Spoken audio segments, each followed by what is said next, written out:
So I want to thank you all for coming to Module 3 of Hypnotic Coaching. This is where the real power and the magic of hypnotic coaching really begins, because life is so much about personality. Okay, your personality is not who you are, but it's how you make your decisions and choices. And your personality is made up of subconscious parts of learned behavior that really create behavioral patterns and habits that prevent people from being truly successful. And that's kind of like an underlying thing, like Megan has behind her, hypnotic success coach. We may not mention the word success to everyone, but that's really what we're about. We're about teaching and training people to really have a much higher quality of life than they currently have by shifting their beliefs, shifting their mindset. So these are all ways that we're elevated consciousness, clearing the blocks in the subconscious, and developing habits of success. Because remember, we create our lives with these two things: our system of beliefs, what we believe life is about. That's why I encourage you all to start the self-esteem program, because you can only get in the world what you think you deserve. And so raising and elevating your expectation of what it is you can really create in the world, and your habits of living. And so our coaching and our hypnosis really play in a lot to developing these habits of living.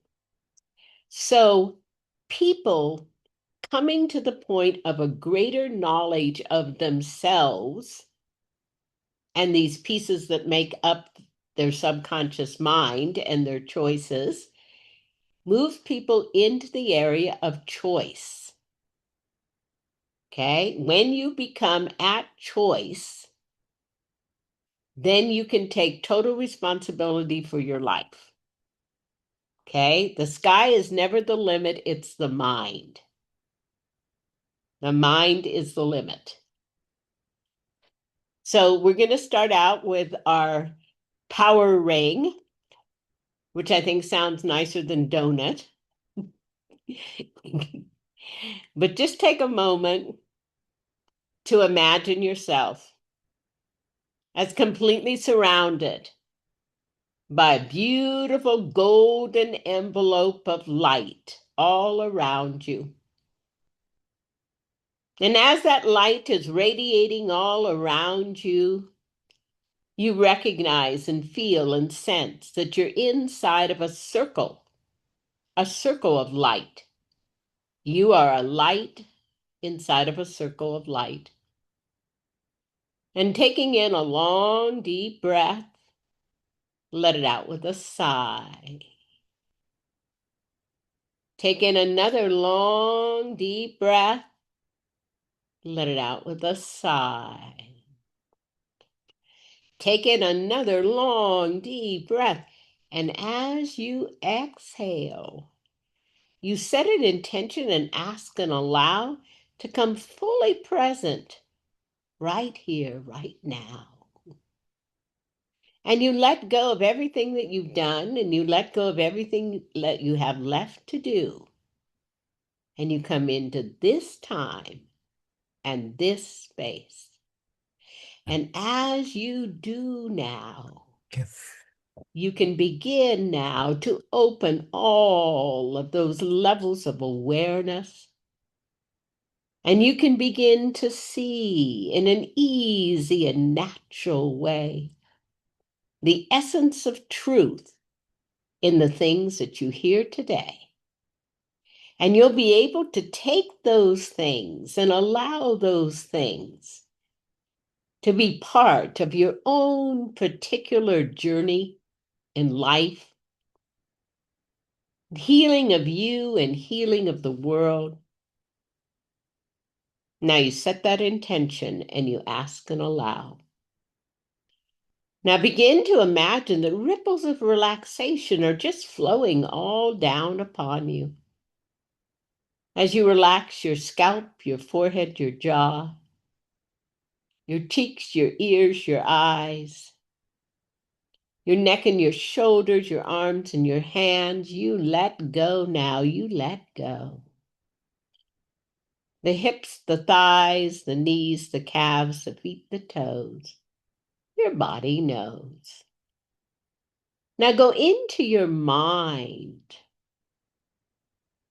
10, 9, 8, go into your mind. 7, 6, 5, go into your mind. 4, 3, 2, 1.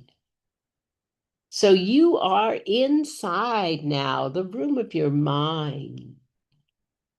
It's a room now to put all of your thoughts away. And there's a perfect order in the universe. All life-enhancing thoughts come back in perfect order. Clear your mind. All self-defeating thoughts will fade away like photographs left in the summer sun. Fade away, fade away.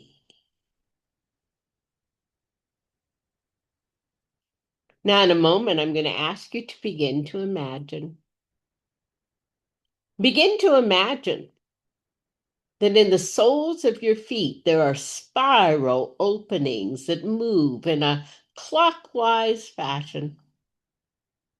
And from the soles of your feet, there are energetic roots that go down deep into the earth. And your roots could be as thick as a tree branch or as thin as an angel's hair. But they are strong, so very strong. And they travel 10 feet and 50 feet and 500 and 1,000, all the way to the core of the planet. And in the center of the planet, there's a ball of liquid golden fire, fire without heat, but fire with power, fire with energy. And some of your roots go around that ball and you become grounded, and some go in and you are connected and grounded. Now, as all of our roots go into this ball of energy, there is an infusion of energy that flows into those roots as all of our roots are connected in this place now, this place of power. And directly above our heads is this huge golden sun, which is a symbol for and a connector to the universal sun. And the golden light of the golden sun flows down smoothly and evenly, and it flows all through you. Now, almost like you're pulling on a straw, begin to pull that energy into your roots, that red gold fire, the power of creation, the power of manifestation. And it flows back the 1,000 feet and the 500 and the 50 and the 10 and the 5.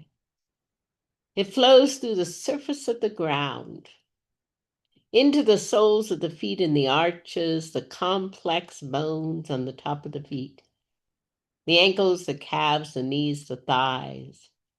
It flows up the spinal column, infuses the brain. It flows all through the vital organs. It opens the heart like a flower. It clears unspoken words from the throat. It flows down the arms into the hands and lights up the hands with red gold fire.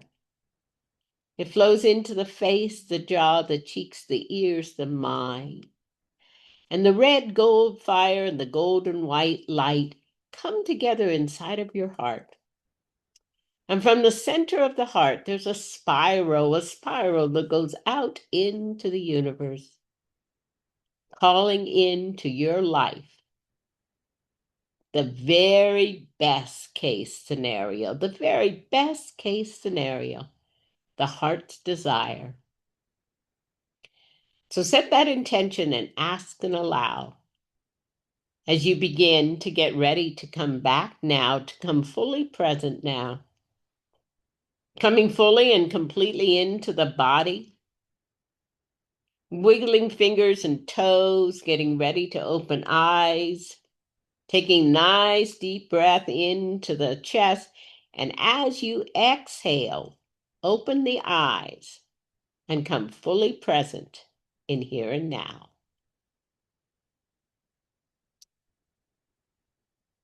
And then at the end of the session, we'll go back into the power ring, and then we'll take energy back into your outer life, okay?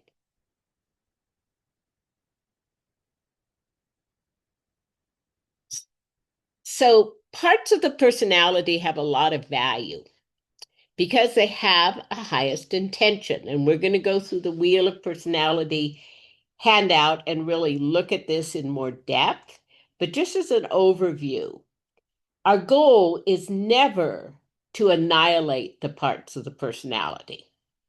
Even if they are wounded and they have habits that are not supporting the goals of the divine adult self, even if there's wounding in the parts, we want to help them to heal, but we also want to take away their right to vote. Okay, and most people, the parts vote. And what that means is that people bounce back and forth, even in terms of what they think their goals are. Because a part of them wants something and a part of them wants something else.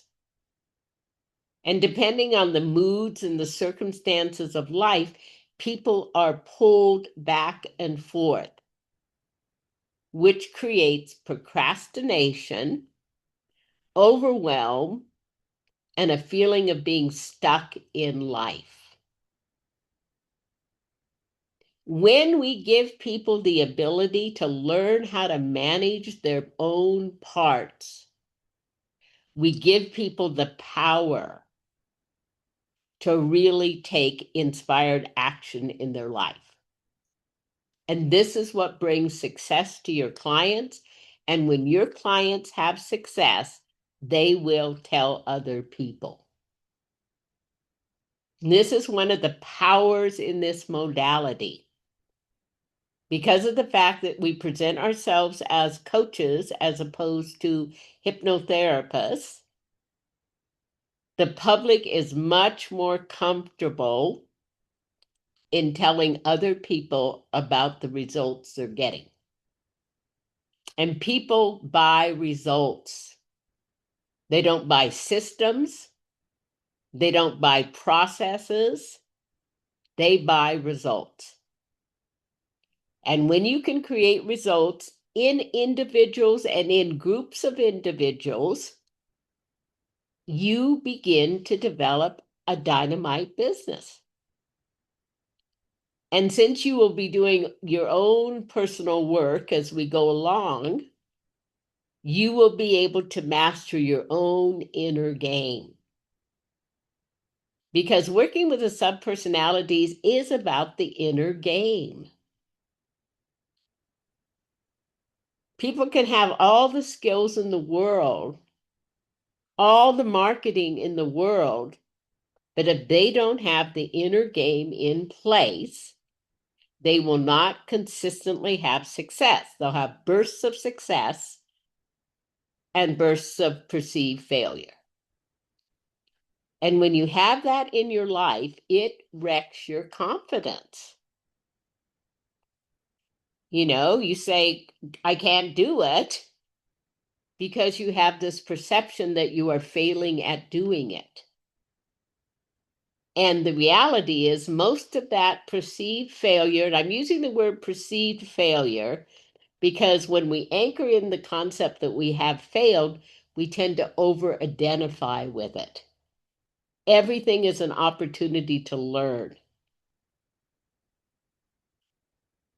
You know, the very first MP3s I ever made, I went to a music studio in Denver that charged me an incredible amount of money that produced nothing I could use because they could not understand the concept of the word hypnotic. And they kind of made my MP3s sound like rock music. And I wasted a whole mass of money. But I learned from that experience. So when we have things that feel like failures, what is the lemonade? What is the medicine that you can take out of this experience and learn from? So I keep mentioning the concept of educating our market. And this is a really important concept because it's the foundation of your marketing. When I'm talking about marketing, I am not usually talking about paid marketing. And whether or not you choose to do paid marketing, that's always up to you. But I believe you can be successful without paid marketing. But you have to have an organic message.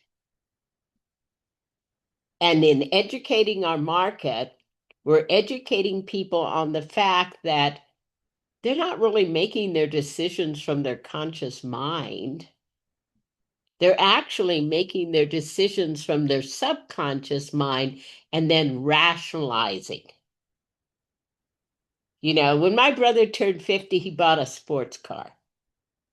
Now, he told everyone in the family he bought it because it had a really great music system, it cornered well, it had great gas mileage,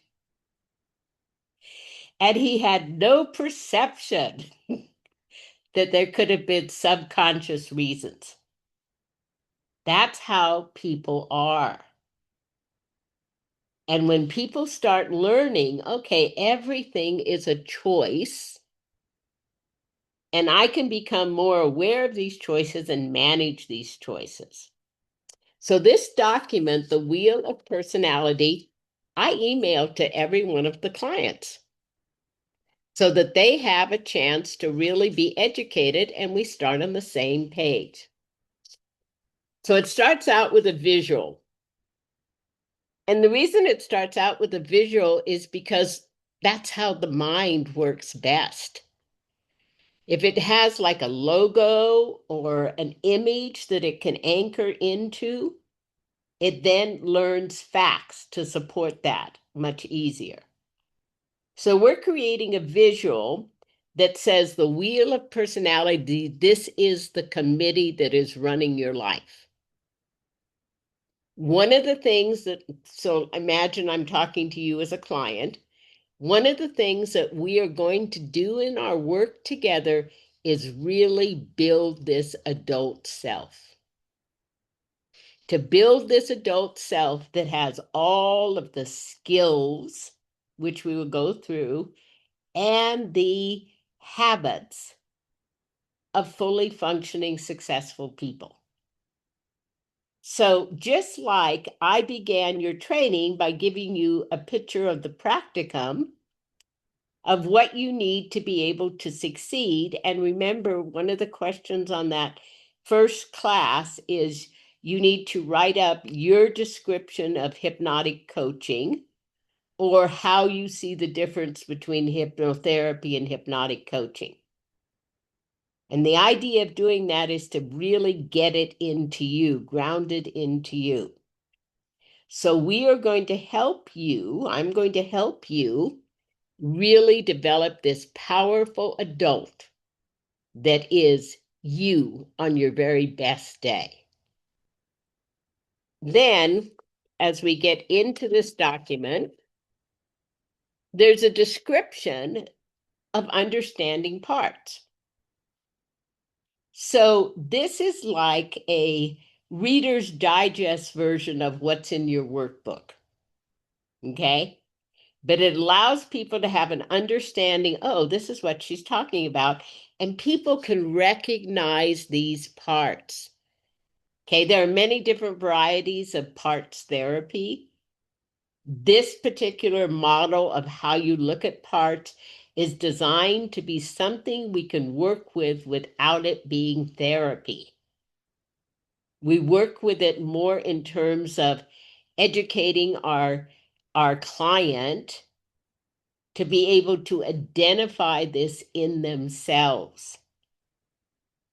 And people can recognize the judge, the rebel, the romantic, the skeptic. These feel familiar to people. And so as we bring them up to people, the goal is to help people recognize them in themselves. And that's what our mandala exercise is about today, is to developing that awareness. And we always say something, and I say it almost like it's a joke. If you hear voices in your head, 99% of the time, it doesn't mean you're crazy. It means you're self-aware. And we want you to hear those voices. Particularly any voices that have negative self-talk. Because the number one cause of people not succeeding is self-doubt. You know, you look in the mirror and the enemy is you.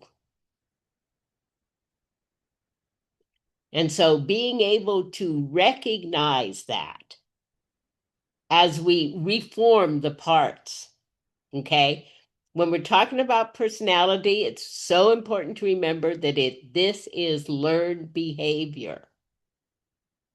Okay, you learned how to criticize yourself. Okay, you were not born with that. So anything that is learned can be relearned.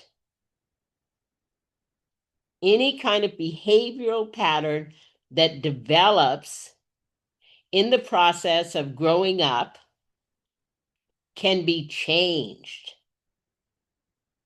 You have to realize it's important to change it. You have to realize you're capable of changing it. And you have to do it. Okay, that's why I use that hypnotic phrase a lot, ready, willing, and able. Okay, when you become ready, willing, and able, then you can create what you want in your life. So at the second page, the third page is this kind of description of this adult self that we want to really encourage developing. Now, I said the parts were very important. We're going to skip the significant 7 right here because we're going to come back to it later. And we're going to turn to the page where you've got all these lists of parts, and you've got the intent, and you've got imbalance and out of balance. Okay?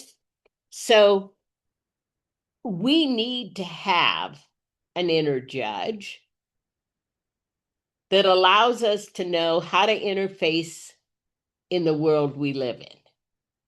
Okay, so the judge's idea is to kind of bring a sense of resolution to how we live. There are positive characteristics of that element of judgment. You know, I'm going to hit about 3 of these parts that are the most significant. So it's the judge, because the judge is what helps us learn from the experiences of life. Okay, we run into the wall, and then we have the judgment, oh, I can't walk through walls. Okay, we learn from those experiences, so we need that judge. We need that judge to be in balance, but the judge is very often out of balance because the judge is often modeled on the authority figures of your life. Okay, whether it's a father, whether it's a church, whether it's your mothers, whether it's your culture. Okay, all of those elements kind of craft that judge. And when that judge is out of balance, it is the most destructive thing that can happen to you. Actually, the second most, the cynic is the worst. But anyway, it makes it so you're always judging yourself. You're always comparing yourself to other people rather than just feeling good about who you are and what it is you're doing. So, in looking at these parts, probably the most significant ones to pay attention to is what's happening with the judge. What's happening with this part, which has three parts? It's a skeptic, it's a um, scientist, and it's a cynic. Okay. So the scientist is the healthiest part, and it's the part that is curious about something, so that you don't get caught up in something. You know, I would say a couple of generations ago that you don't end up selling apples at the airport belonging to a cult, okay?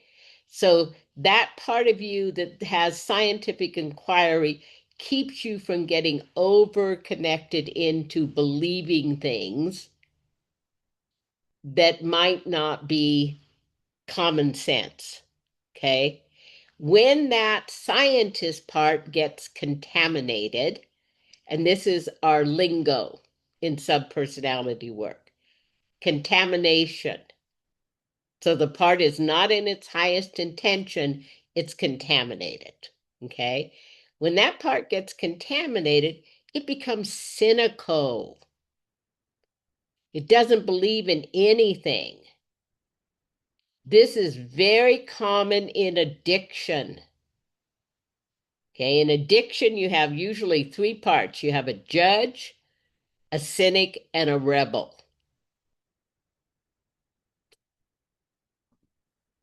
The rebel is the next important part to take a look at, because the rebel, when it's balanced, is innovation and change. I am such a classic example of a rebel. You know, I basically do things to bring new ideas into the world. And that's a good balance part of a rebel. When the rebel is out of balance, it's creating sabotage for the client. You know, it's the eater, it's the shopper, it's the part of the client that is rebelling against the client being able to be successful. The inner child, I'm sure most of you have an idea about the inner child, but the inner child, when it's healthy, lets us to play. And play is an essential part of being happy in life. The goal is to be, so this is my model, okay? The goal is to be naturally, and naturally means that it just organically happens, to be naturally happy, healthy, wealthy, and wise. So being able to be joyous and playful comes from letting you have connection with the child part of you. Another important thing to be aware of is, in looking at this, is that a lot of people have this cycle, which could be called the codependent cycle, where they have a part of their personality that is a rescuer, a part of their personality that is a victim, and a part of their personality that's a persecutor or protector. So that rescuer part goes out and gets you involved in things that, in a way, affect your essential self, because you give at the cost of you. And you could have a rescuer relationship with a partner, a parent, a client, all kinds of things, okay? But as you continue to be in that rescuer mode, because the person you're rescuing never can truly appreciate what you're giving, you begin to feel victimized.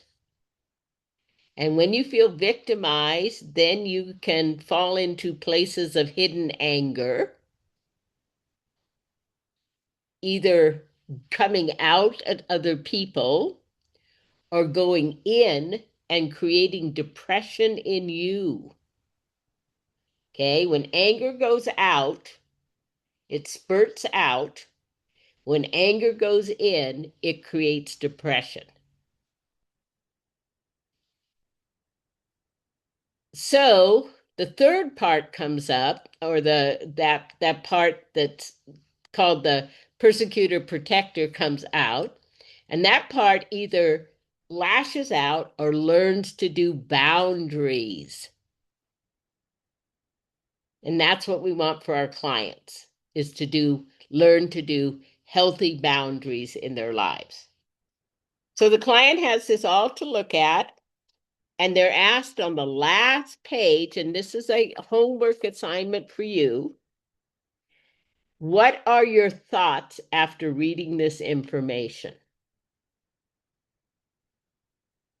Okay, so the goal of that is to take the information from this kind of theoretical idea into the concept of what does this really mean for you? What can you really understand about this? And so that client has this as preparation before you do any work in this area.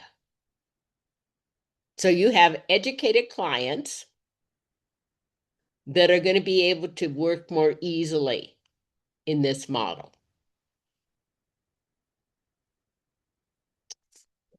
So now I want to mention this thing that I mentioned earlier, or we skipped, which is called the significant seven. And the significant seven is very important to be aware of, because this is what we are coaching people into. We are helping people really develop the best aspects of who they can be. And that means someone that has fully functioning as a powerful adult. So this is made up of 3 beliefs, and the beliefs have to be absolute as opposed to situational. What that means essentially is that a situational belief is that if everything is going well in your life, you believe that you are worthwhile and valuable and important. But if you lose your job and your husband leaves you and your car breaks down and you can't believe that you are worthwhile and valuable, that means it's not an absolute belief. So the idea of we looking at these beliefs is that we have to look about them in terms of how they can best happen in your life, okay? So that regardless of your circumstances, you still need to believe that you are worthwhile, valuable, and significant in your relationships. You need to believe that you are capable and competent and can accomplish what you want in life. And you have to believe that you have the power to influence your own life. One of the ways that we help ourselves and our clients to be able to have these beliefs is to do affirmations, is to practice self-hypnosis, doing a combination of your words of power and your power images. Remembering always that when you take words and you match them to images, it creates greater whole brain learning. Now, in addition to those beliefs, there are four sets of skills, and I'm going to call them skill sets because they have skills inside of skills. So it's a set of skills. So the first one is strong intrapersonal skills, the ability to understand personal emotions and to use that understanding to develop self-discipline, self-control, and to delay gratification. So what that means is these are the skills of managing you. Okay? Are you the CEO of you? Can you manage time, money, energy? Can you say to yourself, I super love key lime pie, but I'm going to have that for breakfast as opposed to dinner? You know, all of these skills of managing you tend to be weak in our current culture. And they spill into issues of weight, procrastination, avoidance. All of those kinds of things happen when you don't have good, strong managing you skills. The second set of skills are what we call interpersonal, the ability to work with others to develop real friendship. Okay, real friendship is something that has levels. You know, there are casual friends, there are work friends, there are deeper friends. To be able to have the skills of knowing how to match values with people as opposed to personality and interests. Okay, that's a super important distinction. Because if you're connecting with people just because you have fun around them and you both like to hike, their values may not match your values, and it may be challenging to have a more in-depth relationship. Also, in interpersonal skills are leadership skills. You know, my intuitive senses say that there are several of you in this training that definitely have leadership skills, and that I'm really encouraging to just get into those leadership skills as you move into the world and develop yourself more professionally. There's also the ability to be part of a team, how to work together, how to cooperate. Also included this is a whole series of skills which I call coupleship skills. How to become a successful couple ranges all the way from how do you make an appropriate choice, which a lot of people don't really know how to do, how to get your needs met in a relationship, how to have consensus opposed to compromise, and how to really fight fair. Then there are systemic skills, and systemic skills are really a lot about adaptability and ingenuity and flexibility and integrity. They're about responding to life, learning how to adapt to life and to move through changes. Change feels a lot different if you're at the effect of change than if you're creating change. And the more that you can move into creating change, the more that you're going to feel successful in life because change happens. Everything is change. So the idea that you are the agent makes a significant difference in how you move through it.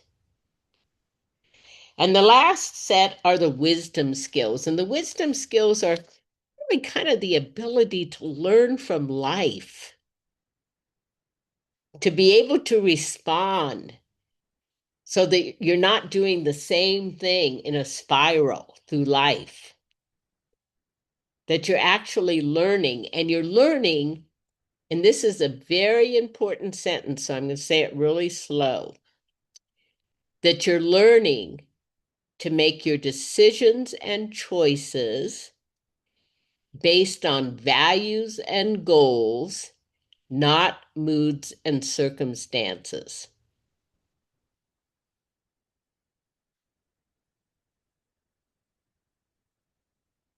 Okay, so just think about that,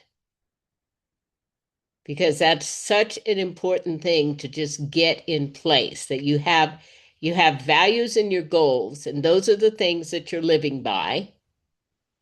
And even though you have a mood, and your feelings are really moods, even though you're in a mood and you're in circumstances that make those goals challenging, you don't let go of the goals.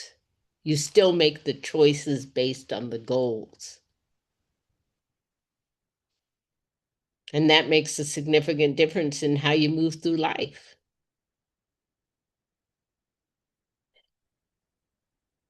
So, Justine, let's turn off the recording and let's open it up for just some brief questions. It's case questions